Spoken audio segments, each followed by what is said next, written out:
after the arbitration. So what type of role does the courts play after the arbitration? And of course, you're going to spend a lot of time on this in subsequent lectures, but there are actually two really big functions for the courts. One is what we call a set-aside or an annulment. That's where you try to cancel the arbitration award because there's some problem with it. There's a defect in it. That's usually done, of course, at the seat of the arbitration.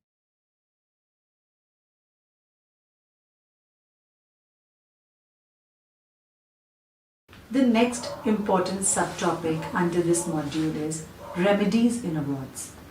The most critical aspect of any arbitral award is the relief that it grants. A wide range of remedies are available to arbitrators. The prevailing view is that every remedy that is available in litigation should be available in arbitration as well.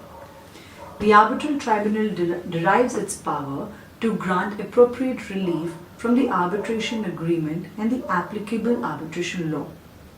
The issue as to the classification of remedies as procedural or substantive will determine whether the relevant applicable law is the law governing the arbitration or the law applicable to the merits.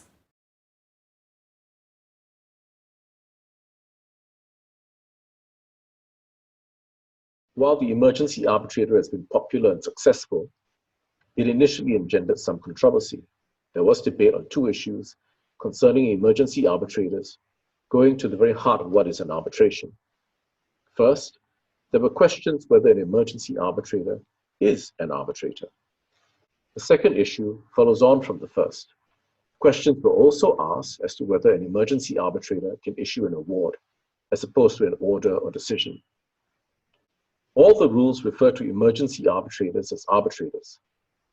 Although this nomenclature may not be definitive in itself, it may surprise some of you that there is scant definition of what an arbitrator actually is.